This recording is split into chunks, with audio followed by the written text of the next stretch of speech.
ወይዚች ጋር ትንሽ ተገበሉ ከዚህ በፊት ያለው የትኛው ከዚህ በፊት ያለው ኮንቨርዥን እዚሁ ፓወርፖይንት ላይ እዚሁ ላይ ነው አይደል? ኮዳ ላይ ነው ያው ከዚህ በፊት ኮርስ ጠጋ ይላሉ ነው የምፈልገው እዚህ ይችላል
Okay, students, good morning. How are you? Are you fine? Okay, I think in our last discussion we talked about the two types of the process of evolution, that is sympatric speciation and then allopathic speciation.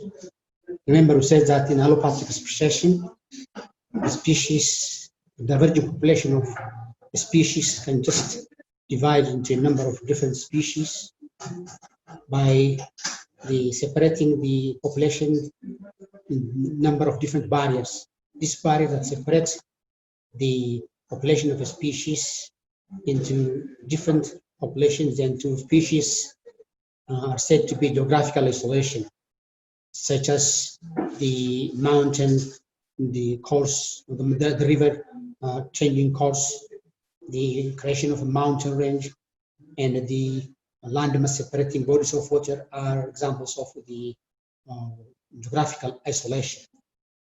And therefore here, the organisms that are geographically isolated, because they cannot interbreed, therefore gradually develop into different species. The other kind of speciation is called sympatric speciation. Sympatric speciation means it's not the geographical barrier or geographical isolation that separates divergent population.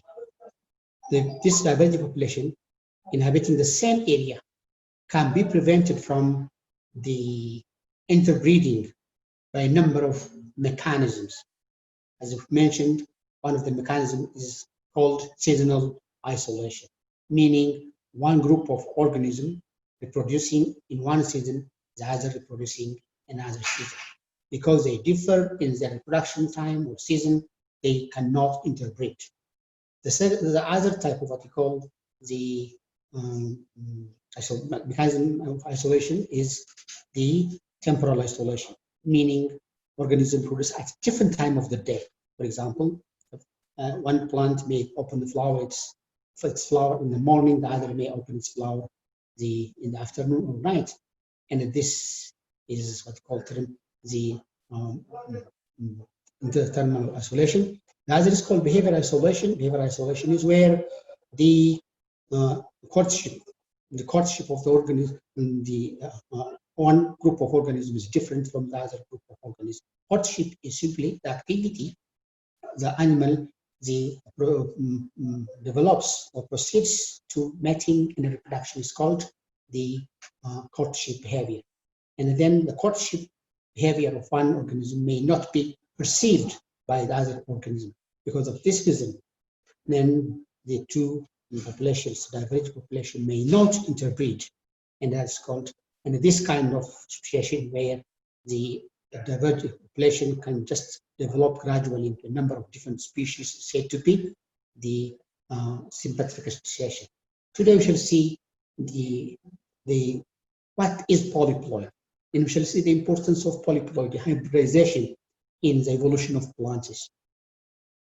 We know from previous biology lessons or biology at different grade levels, you know what the diploid or haploid means.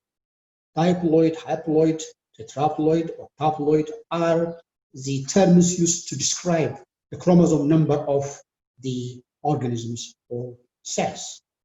A diploid means a cell having two sets of chromosomes.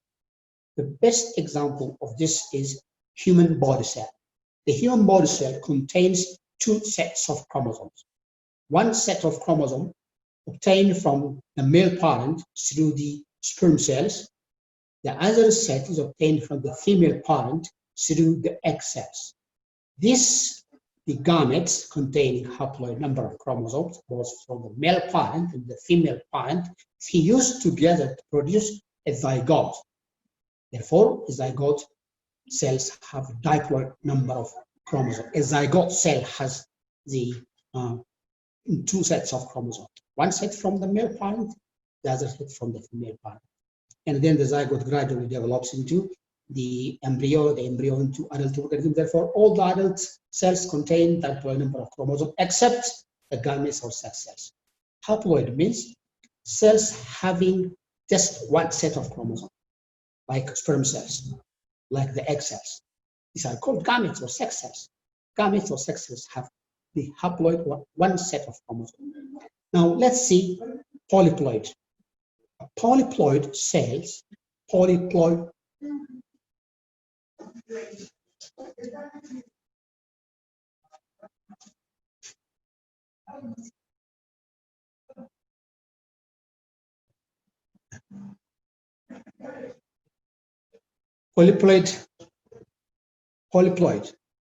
means cells having many sets of chromosomes. The usual number of chromosomes in cells, as mentioned earlier, is diploid, that's two sets. Any cell having the extra set of chromosomes, that means more than two sets of chromosomes, is said to be a polyploid cell. This could be 4 sets of chromosomes, that's called the tetraploid. It could be 8 sets of chromosomes called octaploid. For example, some human liver cells have 92 chromosomes per cell. These are tetraploid. Normally, you know that every human body cell contains only 46 chromosomes. That is 2 sets. But some liver cells having 22 chromosomes, then can say the chromosome number is said to be tetraploid, meaning having 4 sets of chromosomes. And then polyploidy have been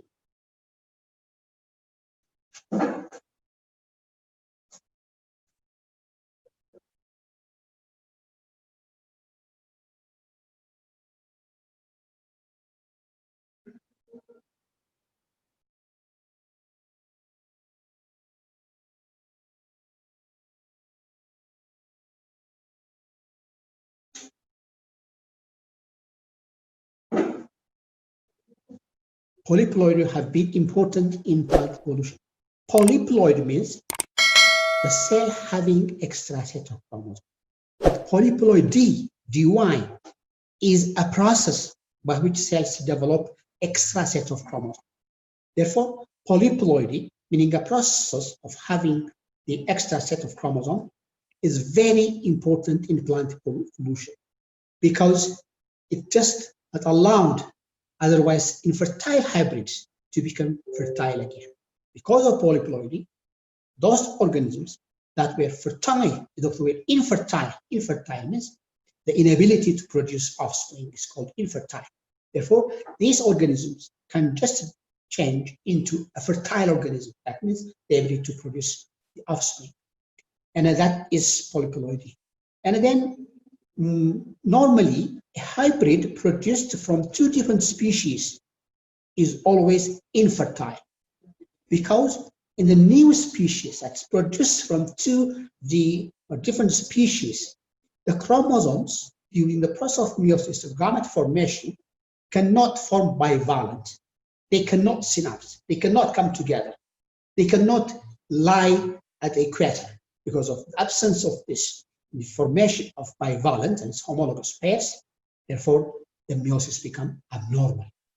Then because of abnormal meiosis, the normal gametes cannot be produced. No viable gametes, no fertile gametes. Because of this reason, hybrid produced from two different species always hybrid. But here, in polyploidy, now, because of the doubling of the chromosomes, now here, every chromosome has its own homologous pair. Because of presence of homologous pairs, that means bivalent, then chromosomes just lie at the equator, and again they separate normally, and then meaning normal meiosis can take place. Because of this reason, the polyploid organism is fertile, although it's produced by hybridization. But this hybridization is different from the previous hybridization we mentioned, because in the previous hybridization, only two the individuals from a different species having what you call the haploid number of chromosomes are fusing, and this now leads to infertility. But in the case of the polyploidy, organisms having extra set of chromosomes are the produce gametes, and these gametes fuse, and therefore every chromosome in the what you call the dividing cell will have the bivalent or the bivalent or homologous pairs. Because of presence of homologous pairs or formation of bivalent chromosomes can easily separate, and then normal meiosis takes place, and therefore the gametes are produced. And we can say this individual organism, although it's produced by hybridization because of polyploidy, is fertile. Now, hybridization and the polyploidy are very important in the development of what we call the modern wheat from wild grasses. It is from the wild grasses through the generations of what you call polyploidy and hybridization that the modern wheat was developed. Let's see the following example. Let's see how the polyploidy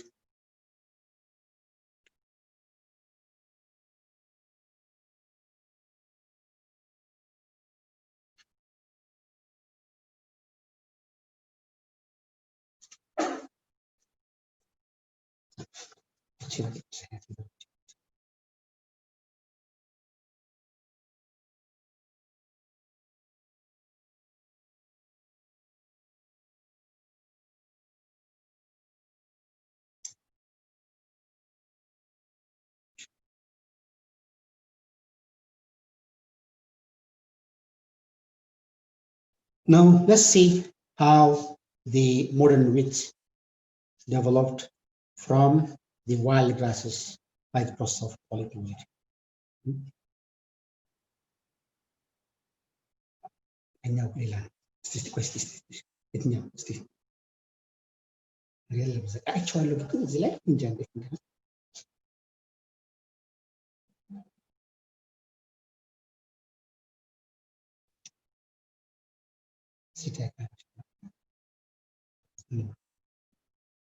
Okay, now, for example, a species of Triticum monococcum is a wild grass.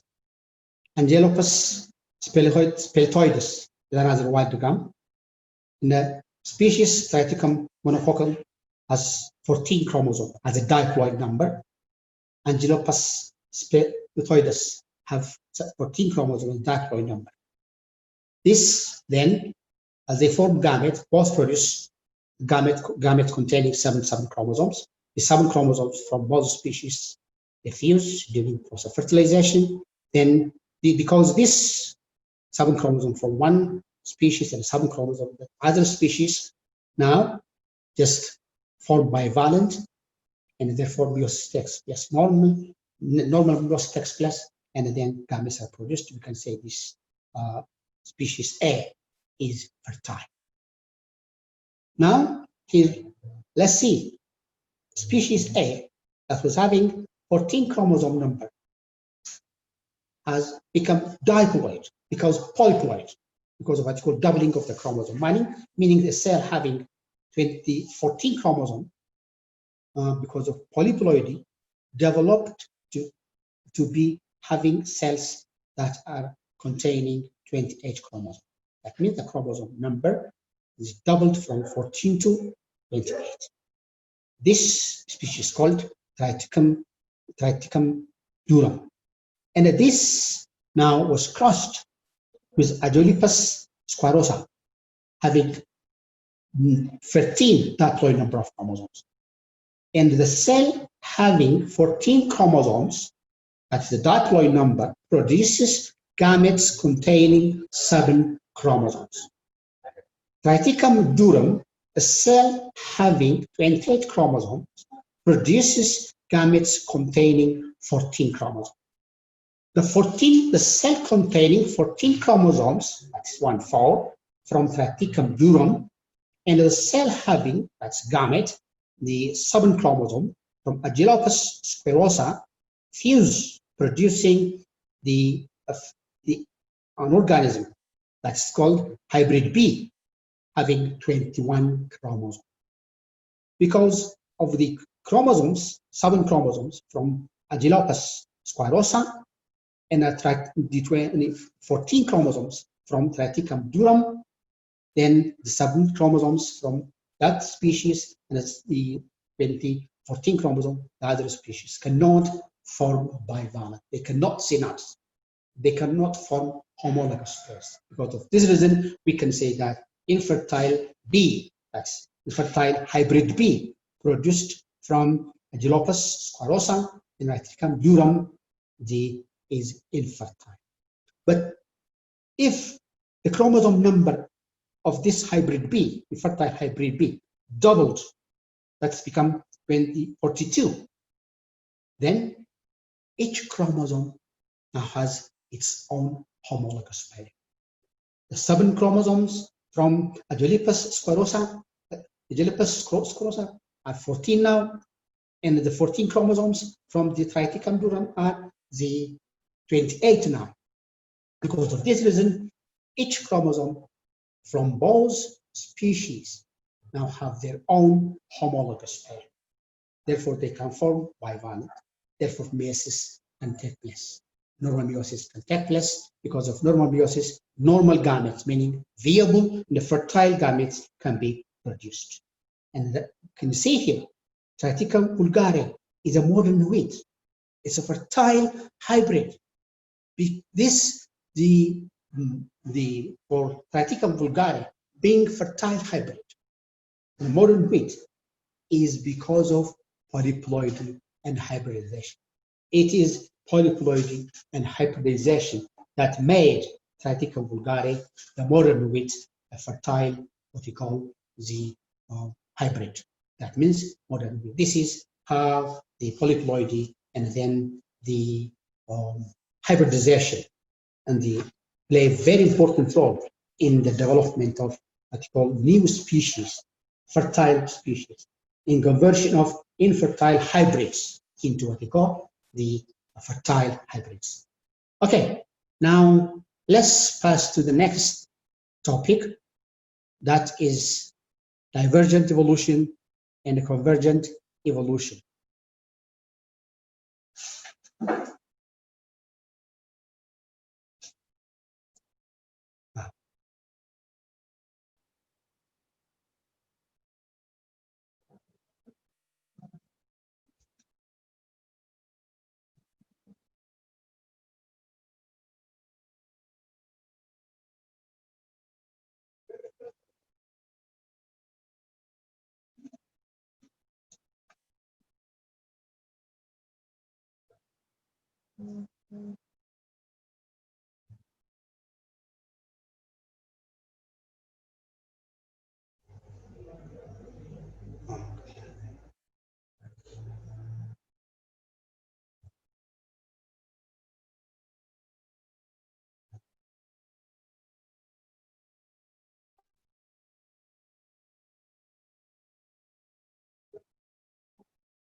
Okay, what are divergent evolution and convergent evolution? What's divergent evolution? A divergent evolution is another name for a process we have already met, that is adaptive radiation. It's a process in which the divergent population can develop into a number of species. That's why it's called adaptive radiation, meaning a number of organisms radiate from the ancestral form or the single what we call species into a number of different species. In divergent evolution, a basic type diverges along different lines because of different selection pressure in different environments. If different selection pressure are placed on populations of particular species, a wide variety of adaptive traits may result. If only one structure on the organism is considered, such as limbs, these changes can either improve the original function of the structure or they can change it totally. Divergent evolution leads to the development of new species. Example of divergent evolution, adaptive evolution include the evolution of different species of finches in Galapagos Islands. If you remember, according to the summary of Charles Darwin, who visited the Galapagos Islands, he summarized that he thought that the finch population, the 14 finch species that are found on the Galapagos Islands, and the ancestors of these finches migrated from the mainland, that's Ecuador, to these islands. Because of absence of predator and a different selection pressure, they evolved into different species. That's what we call the adaptive radiation. That's what we call divergent evolution. A single species migrated to these different islands, and because of the different environment and different natural selection, they evolve into 14 different species. That's the best example of what we call adaptive radiation or divergent evolution. The evolution of different forms of pentadactyl limb. Pentadactyl limb means a limb with 5 digit or finger is said to be pentadactyl. Different groups of mammals, the front limbs of all mammals are pentadactyl. These different groups of mammals, that means whose front limbs are based on this pentadactyl limb, now evolved from a common ancestor, through the process of evolution. That's the first example of all divergent evolution. Therefore, divergent evolution is the kind of evolution where a number of different species arise from a single ancestral form or the original type by the different selection pressure, now the different environment. That's what we call divergent evolution. And then it's believed that many of the species of the plants and the animals that exist today on the planet Earth were evolved by this process of divergent evolution. What is convergent evolution? Convergent evolution takes place when different organisms occupy similar niches. Similar niche. A niche is simply the role of the organism in an environment called niche. The selection pressure, convergent evolution, takes place when different organisms occupy the same niche or similar niche. The selection pressure on the population is the same, and so similar adaptation evolve over time. The different groups of organisms occupying or inhabiting the same niche and similar selection pressure and leads to what we call development of similar adaptation. Convergent evolution is the process by which unrelated organisms evolve similar structure adapted for the same function. Convergent evolution is the process by which unrelated organisms evolve similar structures adapted for the same function. The best example of this is the giant armadillo of North America, the giant pangolin, Africa, the giant anteater, South America, and the spiny, the anteater, Oceania. You know, all these 4 different species that are inhabiting different parts of the world now occupying the same niche. And then this with the same what you call the selecting pressure were operating on this population because of this having occupying the same niche, inhabiting the same niche, and because of similar the selection pressure operating on this, they develop similar adaptation. Meaning these organisms, they are not evolutionarily related, but all feed on anthers and must obtain anthers from narrow cracks in the ground. This similarity between the 4 is the result of convergent evolution, meaning they just obtain anthers from the crack of the ground in the same way. That is what you call the adaptation. They are adapted to just obtain the anthers from the cracks of the ground in the similar way. Although these 4 different species are inhabiting different parts of the world, but because of the inhabiting or occupying the same niche, and because of similar the selecting pressure, they develop the same what you call the adaptation, that is the hunting, that is obtaining the anthers from the cracks of the ground. This is what you call the convergent evolution. Selection pressure results is similar structure.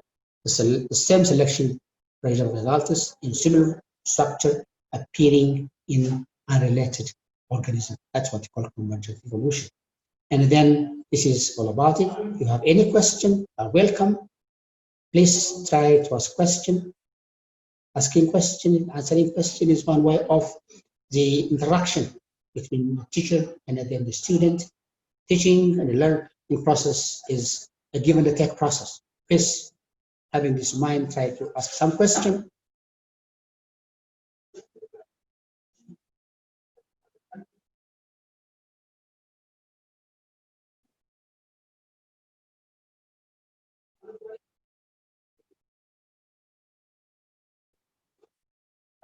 Do you have any question, Bamnet? Do you have any question or any opinion about? Okay, is that clear? Is that everything clear? Yes. Thank you. Thank you for listening. Thank you for your participation. Thank you.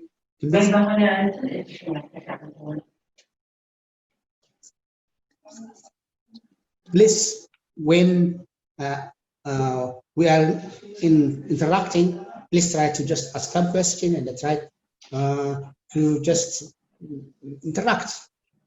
As I said, teaching and learning process interaction.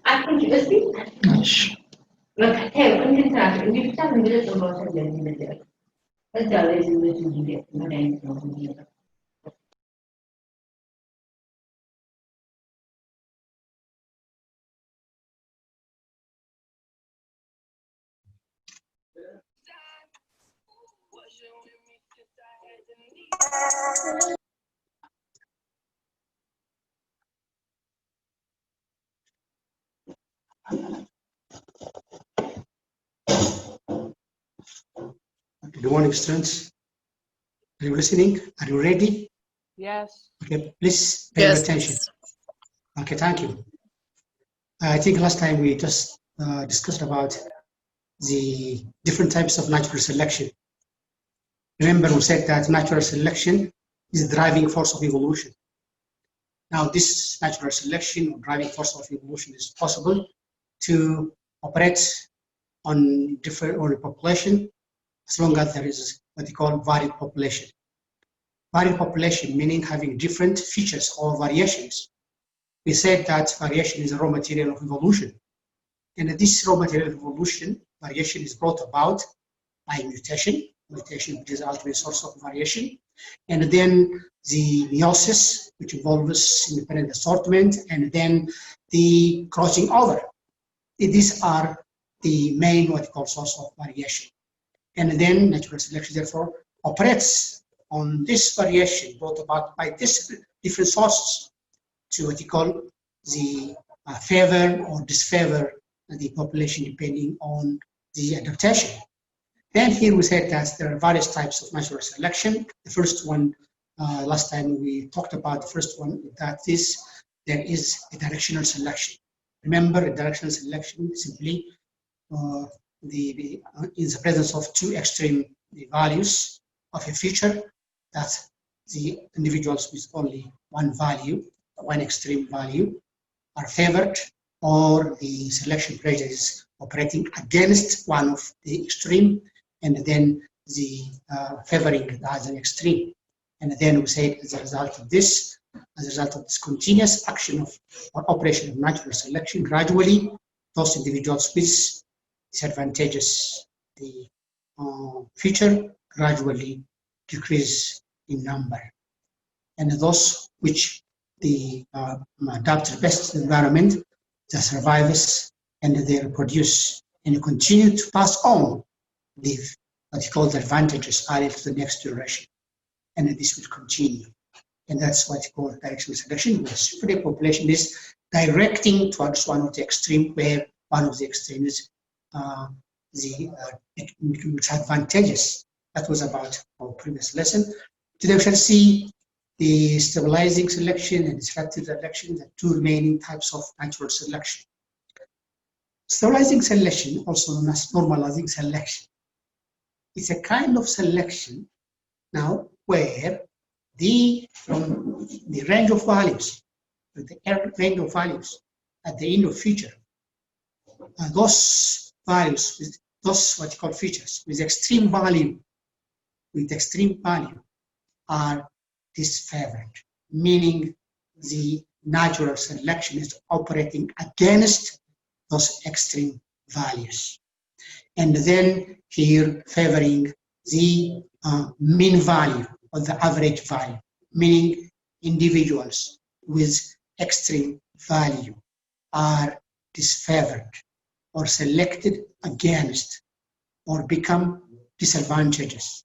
But those individuals with mean value or average value are selected for or become advantageous. And therefore, here, as a result of this, then here, those individuals with disadvantageous value, meaning those individuals with extreme the values, now they gradually decrease in number or will be eliminated from the environment. But those with the mean value, average value, are what called favored by the environment, then this will best adapt to the environment and then survive. Adaptation is, the importance of adaptation is just survival. Then this survive and then continue to reproduce and pass on this what you call variation to the next generation. Okay, the next generation. And then here let's see a simple example concerning the this what you call, let's say there is optimum, using optimum length of hawk in a particular population with a certain mode of life or in a given environment. Now here there are three what you call varied the hawks. One with optimum wing lengths, the other two with the less than wing lengths of less than optimum lengths, and the other the greater than the optimum wing lengths. And then in this particular environment, only those with optimum wing lengths of that particular what you call the particular hawk become advantageous, whereas those hawks with wing lengths this larger than the optimum size, and those hawks with a minimum size will be selected against, and therefore those hawks with larger the wing size and a smaller wing size will gradually be related from the environment. And those with the optimum wing lengths survive and will produce and pass on the advantages added to next generation. Here we can say that the this kind of natural selection, stabilizing selection or normalizing selection, now reduces the diversity of the population. It reduces the diversity of the population by allowing only those with the mean value survive, and then by disfavoring those individuals with the two extremes.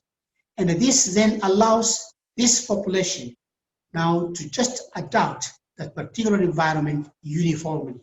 That is the effect of stabilizing selection, meaning the reducing the diversification of the population, and then here allowing the population to uniformly adopt a particular environment. Then let's pass to the next, the type of selection, that is disruptive selection. Disruptive selection is also known as the diversifying selection. It diversifies the population of a single species. Now, this disruptive selection is the converse of the stabilizing selection or normal selection. It is, remember, this disruptive selection, or known as the diversifying selection, is the converse of the normalizing selection or what you call stabilizing selection.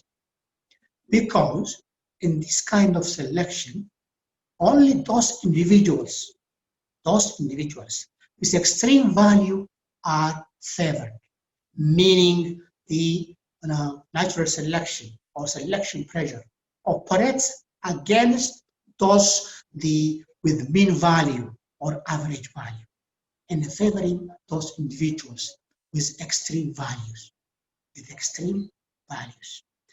And then here, let's see a simple example. Birth mass in humans. Now here, those babies with heavy mass, and then those with very light mass. Now the death, or what you call the rate of mortality, is very high in those babies with the heavy mass, and in those babies with very light mass, as compared to the babies with the average mass. And then this was the result of a study conducted in London between 1935 to 1936.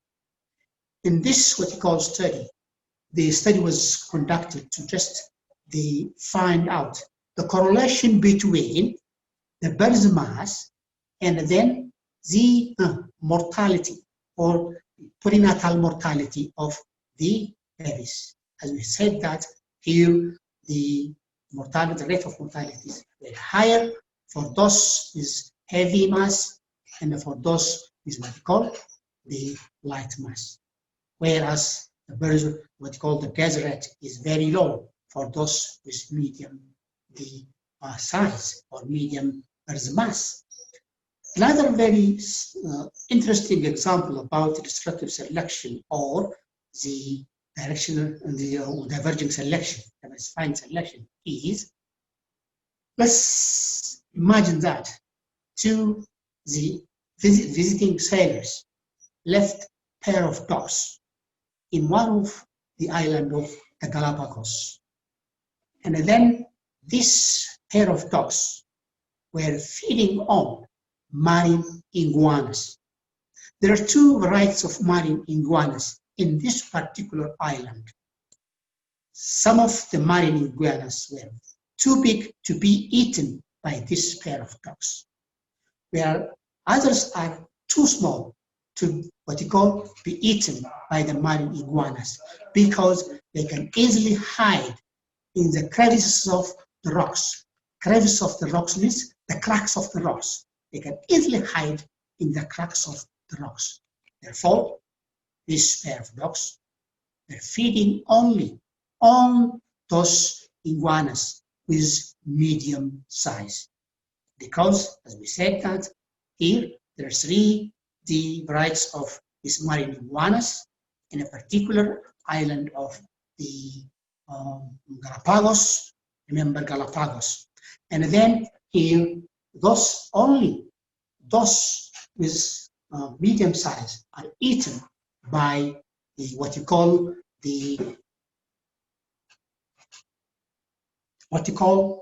by this pair of dogs. And those with the large size are too big to be eaten by these dogs. And those with small size can easily hide in the crevice of rocks, meaning cracks of rocks. Therefore, we mentioned earlier, these dogs were eaten only the marine iguanas with medium size. Then, gradually, here the number of what you call individuals with what you call medium size decreases, and the number of what you call marine iguanas is larger and the smaller size now increases, because they survive and they reproduce and pass on this what you call the advantageous allele to the next generation. Then let's again we talk about the very interesting example, an example that is explanation of the evolution of finches by Charles Darwin. Remember that Charles Darwin visited the Galapagos Islands and then observed or find out very interesting species of birds known as finches. And then he concluded that these finches migrated from the mainland to the different islands.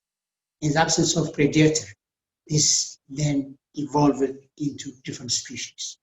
Here, therefore, now there are three what we call finch species with different beak lengths. And those the finches with average or medium beak lengths cannot feed as efficiently or as well as with those with thinner and longer what you call the beaks. Those finches with thinner and longer finches can easily what you call obtain insects from the cracks in the barks of trees, because they have very sharp, thin, and long what you call the beaks. And again, here there are finches with short and powerful beaks that can easily crush the seeds. And therefore, here, those with medium-sized beaks cannot what you call obtain the insects now as well as those of what you call thin and then long with thin and longer the beaks. And also they cannot obtain or feed seeds as efficient as those with shorter and powerful beaks. Obviously, that those with the finches with what you call the medium-sized beaks. Now, because they cannot feed on insects, because they cannot feed on seeds, then gradually they become just decrease in number, and then finally disappear, or eventually or over time disappear from the environment. Whereas those with thinner and the longer and sharper fin, what you call beaks, and those because they feed efficiently on insects that are hiding in the cracks of the tree, the barks of the trees, and those with short and powerful, now the beaks which can easily crush the seed survive. And then here this will just produce and pass on the advantageous allele to the next generation.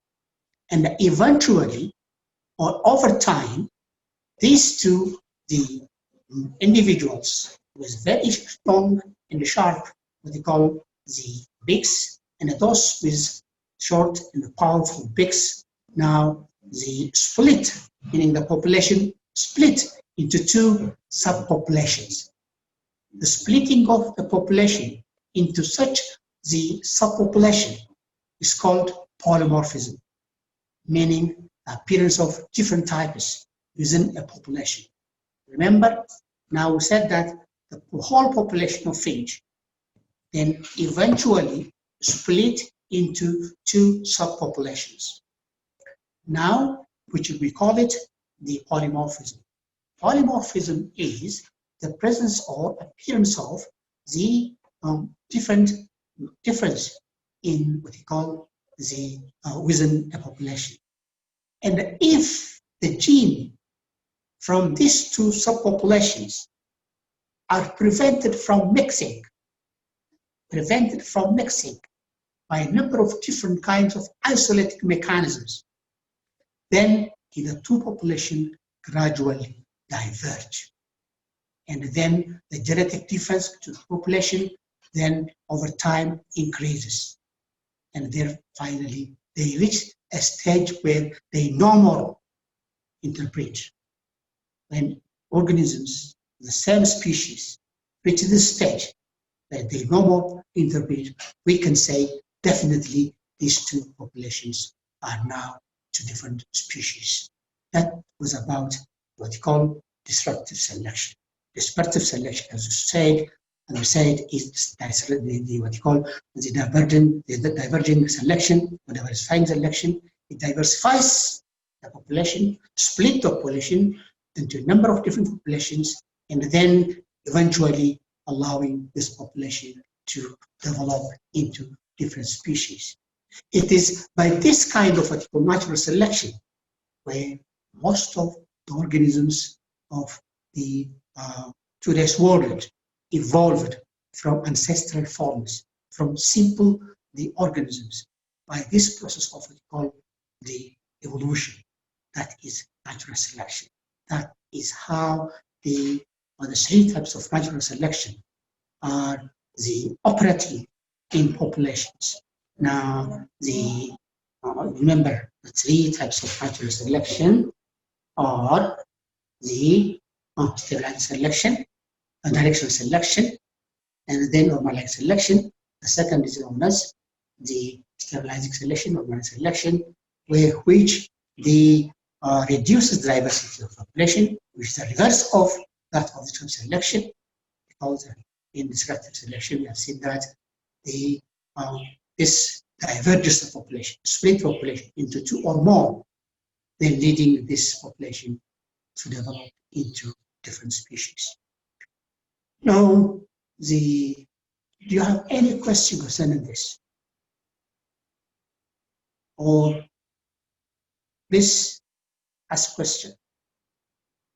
Ask question is a better way of understanding the subject, understanding the topic we are discussing. Please, you are welcome to ask questions. Okay. Mohammed. Hello, Mohammed. Hello, Mohammed. Are you there, Mohammed? Are you there? Yes. Yes, okay. Okay. Can you just explain, for example, the difference between the stabilizing selection or by selection and a disruptive selection or diversifying selection?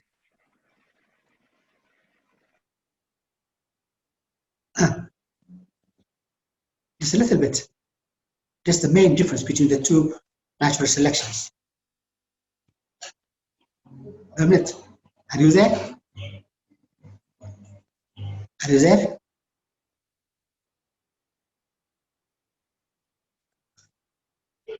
Hello?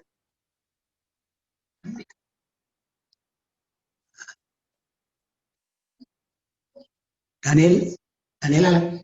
Hello? Daniel? Are you there? Daniel, are you there?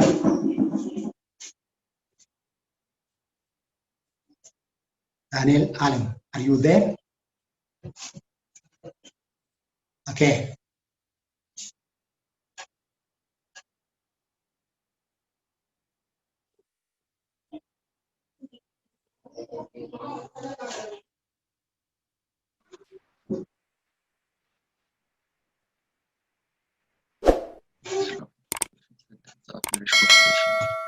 Hello? Hello? I'm listening, please. Hello? Okay. Thank you for listening. And I think it would have been better if you try to answer some questions. In the future, I think you'll be willing to answer some questions, because teaching and learning process is given the tech process. Given the tech process to make this possible, I think in the next session we may interact